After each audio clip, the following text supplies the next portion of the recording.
platicar ahora con el presidente del Consejo Coordinador Empresarial, con Carlos Salazar, pues sobre esta iniciativa del sector eléctrico, algunos la llaman la contrarreforma eléctrica.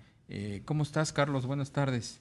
Hola, ¿cómo les va? Muy buenas tardes. Muchas gracias por la invitación. Bueno, pues ya casi 2 semanas de que mañana se cumplen 2 semanas, de hecho, de que el presidente anunció la iniciativa, y hemos visto en estos días, pues ahora sí que un duelo de posicionamientos del sector privado, hablando pues de las implicaciones, el gobierno defendiéndola. Pero aquí la pregunta, Carlos, es qué tan factible es que realmente se puede llegar a un punto medio, donde pues no sé qué tipo de iniciativa pudiera transitar sin que se lastimen los intereses del sector privado, de los inversionistas, del medio ambiente. Leíamos y escuchábamos las declaraciones del presidente de la Comisión de Energía de la Cámara de Diputados, y él hablaba ahí como que una posición quizás más neutral, en el sentido de que podría haber una apertura para negociar pues una reforma no tan radical. Eh, bueno, mira, esto era ya esperado. Este tema lleva ya desde el 2019 discutiéndose y bueno, pues se ha ido levantando definitivamente el nivel de discusión, como tú lo explicas, lamentablemente porque no hemos llegado a eso, a un proceso claro de negociación. Yo he repetido ya en diversas ocasiones que no era necesario llegar a esto era un tema que eh, fácilmente se hubiera negociado alrededor de una mesa, escuchar las demandas y las presiones que sentía la Comisión Federal de Electricidad, eh, intervenir en cualquier situación irregular que hubiese habido en el pasado, pero no llegar a un caso de una reforma inclusive ya constitucional, porque pues ha sido levantando el nivel en la medida en que la reforma no ha podido pasar, ¿va? Yo le recuerdo a tu público que en el año 2019 la Comisión Federal de Electricidad empieza tratando de convencer a la CRE e inclusive interviene en la definición y en la asignación de las personas que manejaban la CRE. Recordarán que muchos de ellos salieron despedidos o cambiados por razones de todo tipo diversas, pero cambiaron la configuración de la CRE de las personas e hicieron un pliego petitorio. El pliego petitorio tenía una serie de situaciones que claramente beneficiaban a la Comisión Federal en contra de los legítimos intereses de muchos que habían invertido de acuerdo a la ley y de acuerdo a lo que las normas y regulaciones buscaban desde que se hizo el último cambio a la ley de eléctrica en el 2013.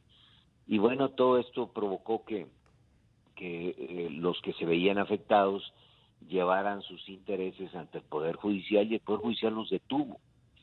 Yo quiero resaltar que los detuvo porque había razones, no los detuvo porque, fíjate, que se les ocurrió o hubo un acto ahí aislado, los detuvo en la totalidad de los casos que se estaban presentando, pues porque eran claramente irregulares. Cuando esto pasa y ya se pudo modificar las normas y reglamentos, se sube el nivel de la discusión y se modifica la ley. ¿Eh? Entonces se presenta un cambio de ley, que esto fue a principios de este año. Nosotros reaccionamos desde el primer momento tratando de mostrar que esto pues merecía una discusión de fondo. Convocamos a 4 foros: un foro económico, uno social, uno ambiental y uno legal, y se discutió a fondo por parte de académicos y no solamente empresarios, gente que de alguna manera le entiende a este tema, y todos concluyeron pues que no era necesario un cambio de ley con los argumentos que se estaban manejando. Sin embargo, la ley pasó como se predijo desde el primer día, sin cambiar un punto ni una coma. Los argumentos que nosotros presentamos y las conclusiones no fueron escuchadas, y esa ley pasó, ¿qué vuelve a suceder? El Poder Judicial vuelve a detener todos los argumentos que se habían manejado. Bueno, como no se pudo pasar ahora la ley, fíjate, pasamos de un reglamento a una ley, de una ley ahora a un cambio constitucional. Sí. Subimos todavía más el nivel de las mismas cosas que se pretendían. ¿Qué se pretende? Pues presentar para que el público lo pueda entender muy bien, pues una posición donde ahora la Comisión Federal de Electricidad ya no solamente sería un monopolio para vender la electricidad, sino también un monopolio para comprarla, de tal manera que se convierte lo que en los libros de texto, yo nomás lo había visto ahí, se conoce como un monopsomio. Entonces, este monopolio doble para comprar y para vender es lo que se pretende hacer ahora. Le recuerdo también a tu público que ya habíamos venido de esto. ¿Por qué creen que estamos en donde estamos? Porque la Comisión Federal de Electricidad había sido un monopolio, y cuando fue un monopolio faltó la luz, no había suficiente cantidad. Llegó a haber un momento, los que son más viejos se recordarán, que me están escuchando, que se había cortes programados y quedábamos a oscuras todas las noches. Y bueno, yo digo que mucha gente prefería esa forma de vida porque nos permitía estar más en contacto con la familia, pero ahí estábamos todos reunidos, alumbrándonos con velas, cocinando con velas, recuérdenlo, o sea, de ahí venimos de eso, venimos de una electricidad, de un recibo de luz que nos salía cada vez más caro, claro, que cada vez que querías hacer algo, bueno, era todo un caso pedirle a la compañía de luz que nos conectara a una casa o un pequeño taller o una miscelánea. No había. Y entonces, ¿qué se decidió en aquel momento? Pues démosle chance al sector privado que invierta. Y empezó a invertir el sector privado. Hoy esas inversiones, el monto es de 44 mil millones de dólares. Y se asume que algunas han sido regulares, como hemos tratado de explicar, y en este y en muchos otros temas. Si encontramos una irregularidad, pues procedamos contra ella, cambiémosla, quitémosla.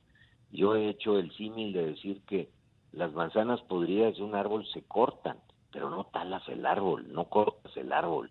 Y aquí lo que se pretende es, vamos a eliminar todo, vamos a darle todavía más facultades a la Comisión Federal. Y insisto, este no es un problema de que la Comisión Federal no sabe hacer las cosas. Claro que sabe, los trabajadores de la Comisión son buenísimos.